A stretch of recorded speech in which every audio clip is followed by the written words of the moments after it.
Inovacija – savaime įsivalantis, plaunantis robotas siurblys Zylė.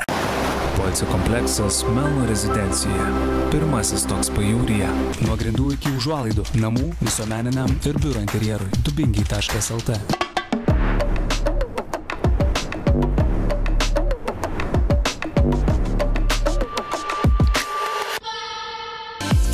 Sveiki būsto anatomijos žiūrovai. Šiandien jūsų dėmesį interjeras su Matu Studio. Tai yra esamas namas, kurio interjeras visiškai atnaujintas nuo pat pagrindų. Keliaujame į vidų. Labas, Viktorija. Labas, Jūrai. Matu Studio pirmą kartą pas mus būsto anatomijoje. Tai iš tikrųjų labai džiaugiuosi, būdama šiandien jūsų šiame projekte. Tai Viktorija, koks tai projektas ir ką mes šiandien matysime? Tai yra namas, kurio kvadratūra yra 150 kvadratinių metrų. Ir sakyčiau, čia yra modernios klasikos stilius, kur mes dažniausiai labai mėgstame, kur mes žaidžiame su kontrastais. Čia mes galim pamatyti ir labai švelnius moldingus, taip pat mes galim pamatyti ir šiek tiek betono, metalo. Tai vat čia mūsų toks braižas ir būtent šitas objektas yra šito braižo atspindis. Tai jūsų čia yra interjero pati visa vizija, ar jūs kažką daugiau čia darėte? Tai žinokit, mes šį projektą ne tik suprojektavom ir mes jį ir įgyvendinom visiškai pilnai, tai rūpinamės viskom, nuo pradžios iki galo. Tai Viktorija, truputėlį apie patį zonavimą, ar ne? Įėjus pasitinka mūsų šitas prieškambaris. Taip. Jaukus, šiltas, erdvus, daug labai šviesos. Taip, pasitinka mūsų prieškambaris ir mano akim prieškambaris yra vienas iš svarbiausių dalykų name, nes čia mes pasitinkam svečius ir čia mes galim pamatyti tikrai išskirtinės interjero detalės, tokios kaip veidrodis beveik iki lubų, čia pagal spec užsakymą gamintas suoliukas, šviestuvas. Ne kiekvienam prieškambarį iš tikrųjų pamatysi tokius sprendimus.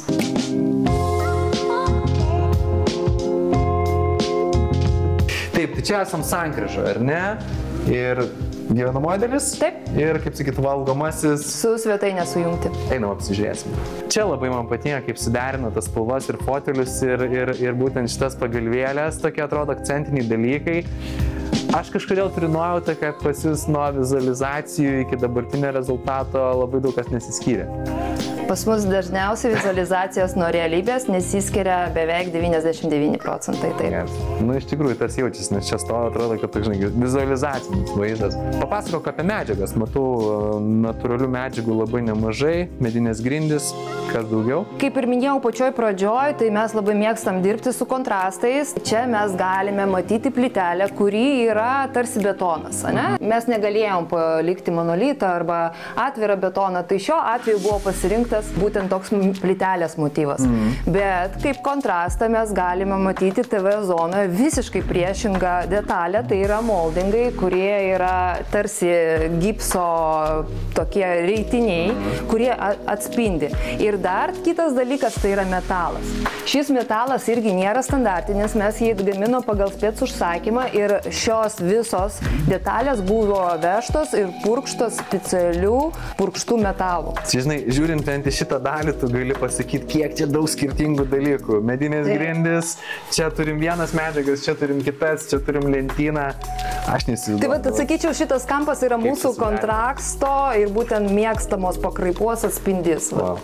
Labai patinka sofa, labai tokia jaučiasi, kad minkšta, kokybiška. Kilimai, čia galiu ir aš pagirti vienus pagrindinių mūsų laidos partnerių, tai yra mūsų įmonė Dubingiai. Iš tikrųjų, kilimų pagalba galima įspręsti vėlgi tam tikrus dalykus, kaip pavyzdžiui, akustika, ar ne, ir tas pats jausmas, kaip nusprendėt panaudoti tokio tipo kilimus, nes jie dar ir kažkaip čia kitaip apdirbti yra. Interjeruose nebijom spalvų ir kaip jūs matote, tikrai čia nėra visai žemiški tonai, kaip įpratę matyti Lietuvoje. Tai kilimo mums reikėjo pakankamai santūraus, bet būtent nestandartinio dydžio. Tai mes negalėjom rasti būtent tokio dydžio, kaip mums reikia.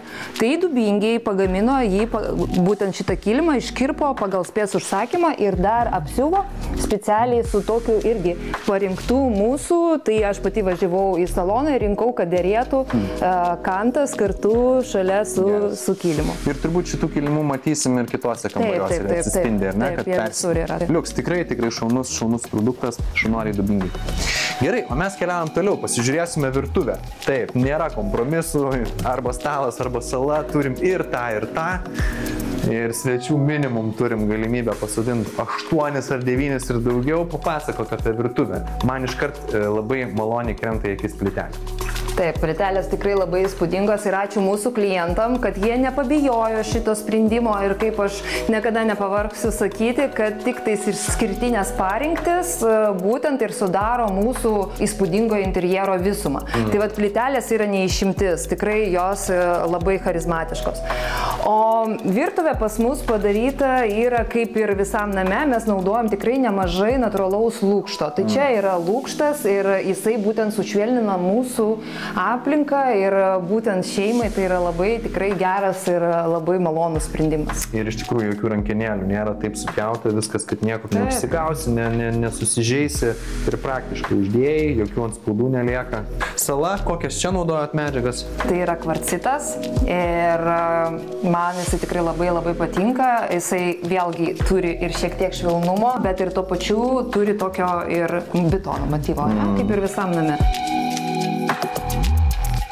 Man atrodo, čia reikia pakalbėti labai apie apšvietimą ir kiek jūs skyrėt tam dėmesio, nes apšvietimo turim čia labai įvairaus ir būtent šis šviestuvas ir čia, manau, visiškas atskiras meno kūrinys.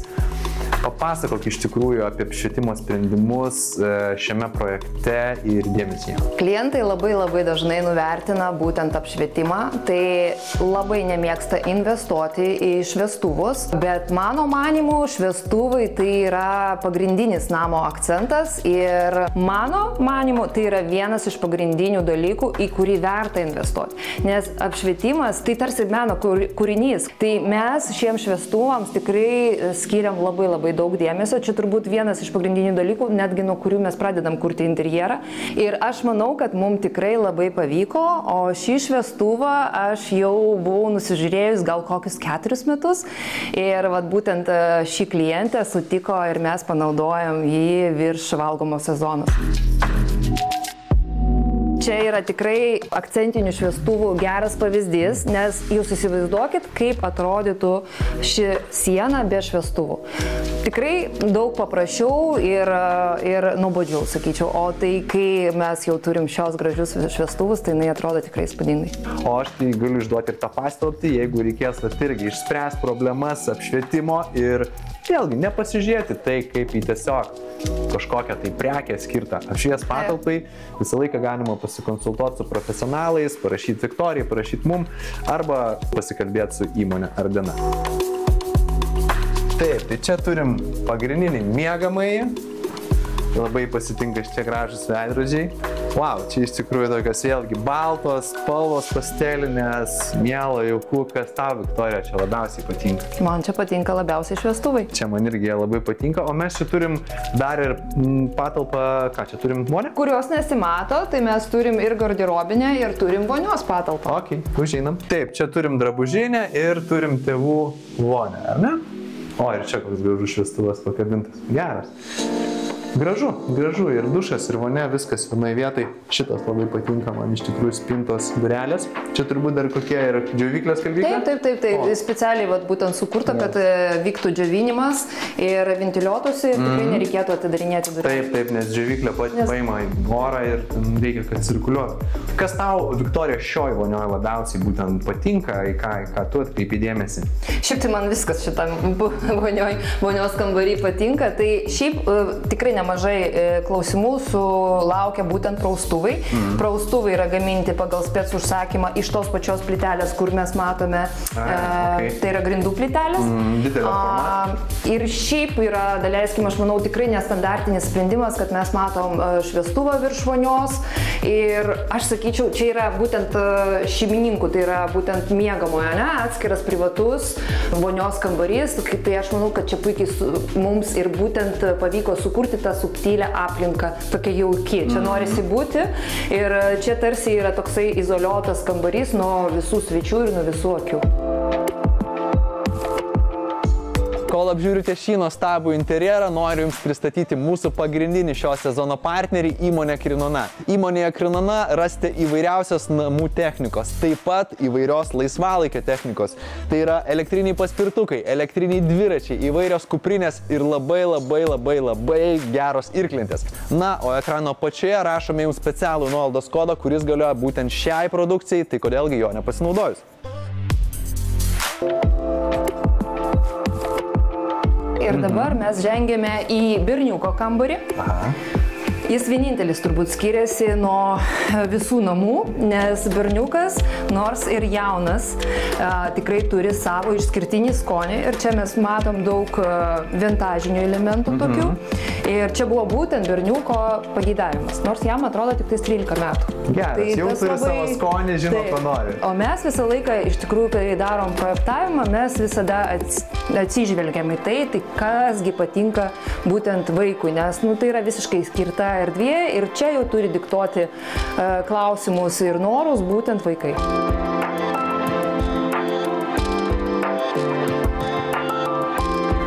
Čia mus pasitinka visai kitokios spalvos. Tai čia su muzika šita šeimyna turbūt, kaip sakant, glaudžiai susijus ir vaikai muzikuoja. Kokios gražios sienos, tokios lubos. Na čia tikrai labai mielas kambarys. Taip, ir visai kitą charakterį matom. Jau matom visiškai nestačius kampus, o apvalius, kurie atsikartoja visam interjere. Ir būtent ir lubuose, ir spintoje.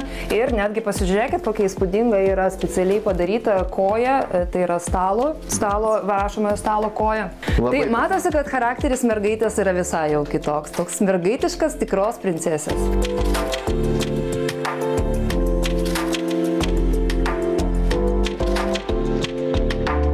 Paskutinė patalpa tai yra svečių vonios kambarys, kur mes čia susidūrėm su tam tikrais iššūkiais. Ir iššūkiai buvo būtent metalas, ne? Čia mes matom daug aukso ir kada mes turim skirtingus gamintojus, tai mes visą laiką turim problemą, kad auksas tarpusavy nedera. O klientų buvo pageidavimas, kad būtent derėtų. Tai mes pasistengėm ir to klausimu mums padėjo Aquahomas ir ten mes radom būtent vienos spalvos visą santechniką. Atkreipkite dėmesį, tai yra ir gyvatukas, tai yra ir maišytuvas, ir tiek ir praustuvo, tiek ir dušo maišytuvas. Tai tikrai pavargom, bet padarėm. Šaunuoliai, iš tikrųjų mes su įmonė Aquahome jau keli metai irgi esame pažįstami, tai kai eina kalba apie santechniką, apie aukštesnės kokybės santechniką, nėra kompromisų, visą laiką gali su jais pasikonsultuoti, rasti, ko reikia, daug keliauja į visokiausias parodas, tai aš kai galvoju, kad jeigu žmogus nežino, ką iš santechnikos rinktis, drąsiai gali užsukti į Aquahome ar Vilniuje, ar Kaune, ar su jais tiesiog pasiskambinti ir tikrai yra sprendimus, tai šaunuoliai Aquahome. Viktorija, kas tau pačiai kaip dizainerė, esi ne pirmus metus jau šioje veikloje su savo komanda, čia galbūt pradžiai buvo kažkoks tai neva kaip didžiausias iššūkis, bet dabar pagalvoji ir sakai, padarėm. Pagrindinis dalykas, aš turbūt manau, kad kai mes susidūrėm jau antram etapė, tai yra įgyvendinimo etapė, tai ką sugalvojom, reikėjo įgyvendinti, tai ir tas specialiai purkštas metalas, nes mums netiko tiesiog paprasta auksinė spalva ir panašiai. Tai yra tiesiog sujungti visus tiekėjus į visumą, juos atrinkti, bendrauti, išreikalauti, nes buvo kai kur ir pavėluota, tai mes žinom, statybos niekada nebūna, kad viskas eitų sklandžiai. Tai tikrai iššūkiai, tikrai buvo. Bet galutiniam variante aš tikrai džiaugiuosi, tai ką mes matom šiandien, nes mes gyvendinom visus tikrai sumanymus, tikrai. Tai kūrybinio tavo kvietimo ir laukiam sekančių tavo projektų. Jau žinau, kad kelis pabaiginėt, nesakysim nei kur, nei kokie, kažkaip net nebejoju, kad mūsų žiūrovai jau greitai ir pamatys. Tai ačiū dar kartą. Tai ir tau ačiū labai.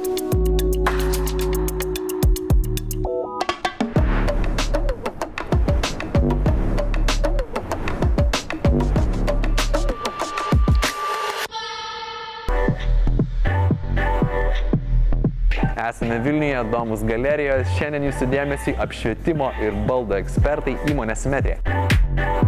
Domus galerija – baldų ir interjero centras, kuris įkūrė daugiau nei 50 salonų, kurie siūlo žymiausių pasaulyje interjero dizaino meistrų kurtus baldus, šviestuvus, vonios kambario įrangą, tekstilės apdailos detalės bei interjero aksesuarus. Domus galerija po vienu stogu galima rasti gerą dizainą, ilgaamžius ir kokybiškus sprendimus visoms jūsų namų ir ne tik namų erdvėms. Šiandien pasikalbėsime su Simetrijos salono vadove Nida. Labas, Nida. Labas. Iš tikrųjų labai džiaugiuosi būdamas čia šiandien pas jūs Vilniuje, Domus galerijoje, jūsų Simetrijos salone. Apie Simetriją. Jūs esate 20 metų jau rinkoje, ar ne? Kaip tu apskritai atsidūrė šitoj kompanijai? Simetrija mano gyvenime atsirado maždaug prieš 10 metų. Tada buvau pabaigus studijas, ieškojausi darbo, mano studijos buvo inžinerijos studijos ir pamačiau darbo skelbimą, kad ieško apšvietimo specialisto. Ir nuo tada? Nuo tada aš jau čia. Super. Yra žmonių, kurie, pavyzdžiui, jų hobis yra domėtis dizainu, daryti interjerus. Ir tada mes jau ateinam jiems į pagalbą, suvesti viską į visumą, kad jie nepasiklystų toje daugumoje prekių, toje pasiūloje, nes šiai dienai iš tikrųjų yra begalinis pasirinkimas visko, ar ne? Tik tai kaip viską suderinti. Mes turime architektę Gintarę, kuri daugiau atsakinga yra už techninius klausimus, taip pat ir dizainą. Taip pat turime 2 dizainerės, Fausta ir Joana. Jos interjere daugiau eina per patarimus apie patį, kaip viską suderinti ir ne visą konceptą. Taip pat turime apšvietimo inžinierių, kuris iš tikrųjų yra vienas svarbiausių mūsų žmonių, kuris tikrai atsakys, užteks man to šviesos ar ne. Būna kitą kartą, jeigu, pavyzdžiui, dizaineris arba žmogus pasidarė vizualizaciją, na, tu turi kažkokius šviestuvus neva gražius, o kai reikia juos surasti, o kur juos surasti? Dažnai netgi vizualizacijai mūsų akis fiksuoja gražius daiktus, bet tai, kas lieka už kadro, leidžiami techniniai apšvietimai, mes to visai neakcentuojam ir nežinom, kas tai.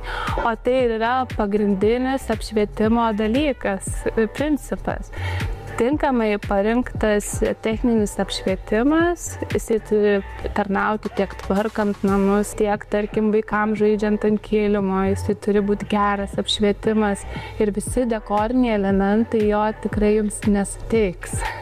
O kalbant apie, tarkim, biuro ar ne, ar kokių visuomeninių objektų projektavimą? Jeigu mes projektuojam namus, tai tenai neturim visiškai jokių reikalavimų. Ofisas yra visai kas kita. Čia jau yra standartai.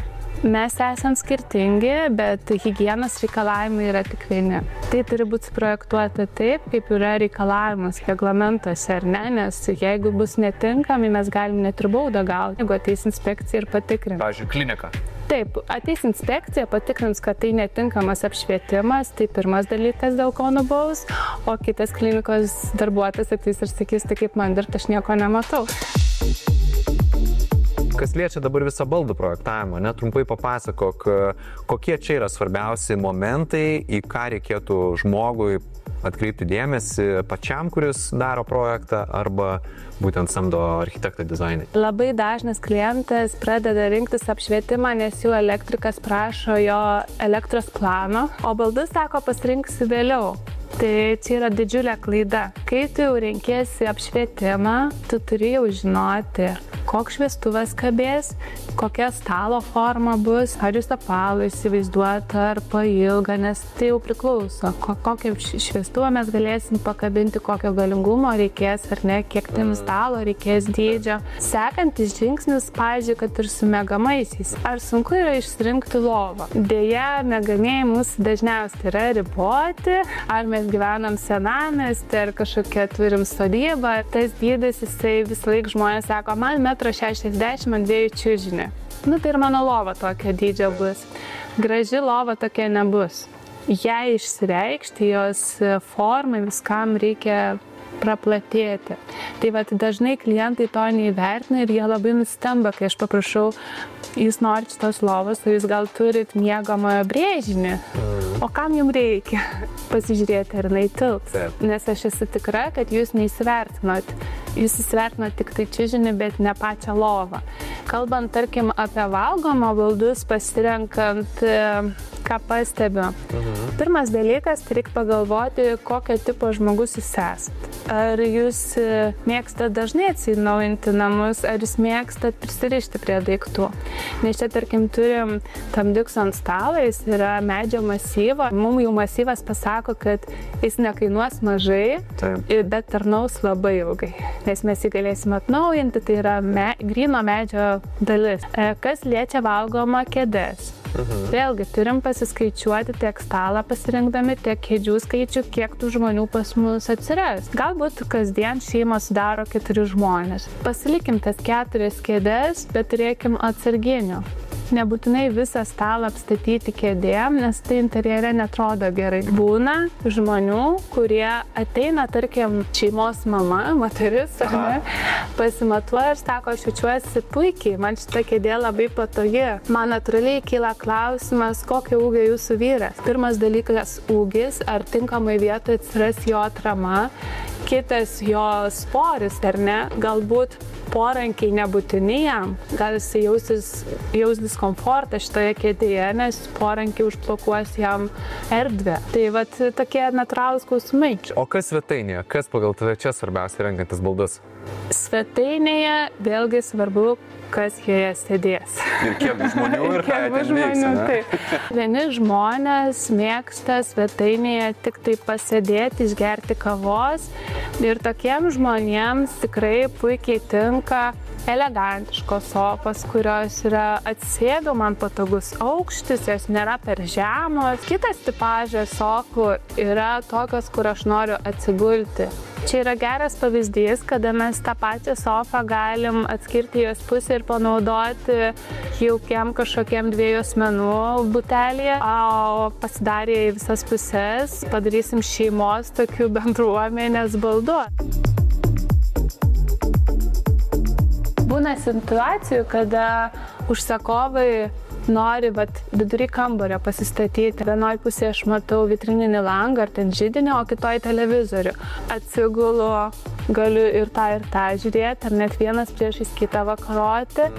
Kitas dalykas, aš galiu iš vienos pusės atsitraukti kitą ir jau esu kitoj pusėje. Iš tikrųjų, daug dalykų šiai dienai tikrai tokių renkamas yra ilgaamžių, ką ir pati paminėjai, ne, ir žmonės jau tą labiau renkasi. Kas iš jūsų produkcijos apšvietimo galbūt turi kokių gerų pavyzdžių, kada tas šviestuvas gali gyventi ilgą gyvenimą, galbūt keistis? Kaip pavyzdys, turiu aš šviestuvą su vienu gaubteliu, jisai man sudužo, aš jį nusiėmiau. Tuo pačiu pagalvojau, kodėl man atsinaujinus dizaino, užsakiau kitą gaubtelį ir aš turėjau atnaujintą versiją, tarsi ir interjeras atsigavo kažkas šviežio, bet aš nepakeičiau visko. Populiarėja pakraunami šviestuvai, kuriuos aš galiu pasidėti, kur man patogu. Galbūt ant stalo turiu per mažai šviesos, aš jį galiu tiesiog... Į terasą išsinešiu vakare? Į terasą išsinešiu vakare ar vasarą, o žiemą namie jisai tarnaus. Galbūt prie lovos krašto aš turiu per mažai apšvietimo skaitimui.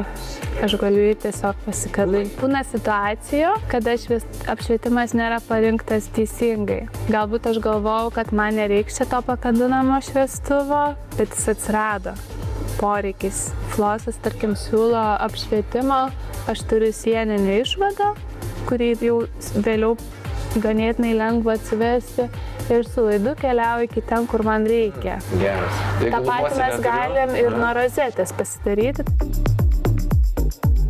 Kaip jūs patys matot, ar ne, projektuojat šį dienai apšvietimus, baldus, ar ne, kiek ateina tas išmaniųjų namų poreikis, nes kitur jau tai nebeįsivaizduojama be to, bet ar labai smarkiai pasikeitė, kaip pavyzdys prieš 10 metų turbūt panašaus nieko neturėjom? Visada klausim, ko jūs tikitės iš išmanių namų.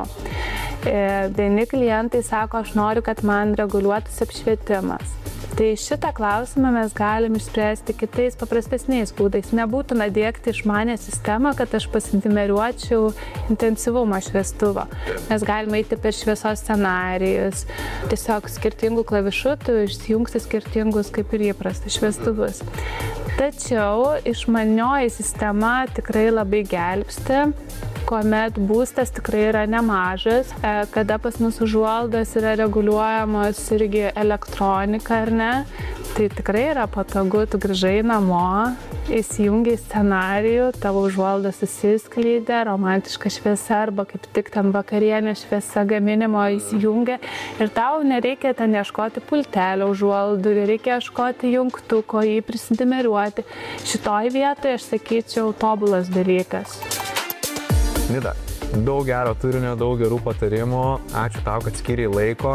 Net nebijoju, kad mūsų žiūrovai, kam dar kils klausimų, jos užduos mum. Parašykit, persisim Nidai simetriją. Galų gale galite užsukti, pasikalbėti gyvai čia, įdomus galerija ir gausit visus atsakymus. Nida, ačiū. Ačiū, kad apsilankėt. Na ką, Būsto anatomijos žiūrovai, kaip visuomet jums sakau, ačiū, kad žiūrite, su jumis pasimatysime jau kitą šeštadienį tuo pačiu metu, o visas mūsų laidas ir ilgesnės jų versijas galite rasti mūsų YouTube bei Spotify kanaluose. Prenumeruokite, spauskite like, užduokite mums bet kokį klausimą. Iki! Į pavasario Būsto anatomijos keliones leidžiamės su šiuo naujoju ryškiu Volkswagen Tiguan modeliu, kurį mums pristatė Volkswagen Lietuva. Naujasis trečios kartos Volkswagen Tiguan tai vienas populiariausių Volkswagen modelių. Šį naują Tiguan galime įsigyti su švelniu hibridiniu benzininiu varikliu, dizeliniu varikliu arba e-hybrid varikliu. Tai yra iš tinklo įkraunamu hibridiniu, kuris vieną įkrovą gali įveikti net 120 km. Taigi, jeigu norite patys išbandyti šį naują Tiguan ar kitą Volkswagen modelį, informaciją, kaip tai padaryti, rasite čia. Inovacija – savaime įsivalantis, plaunantis robotas siurblys Zylė. Poilsio kompleksas Melno rezidencija. Pirmasis toks pajūryje. Nuo grindų iki užuolaidų. Namų, visuomeniniam ir biuro interjerui. Dubingiai.lt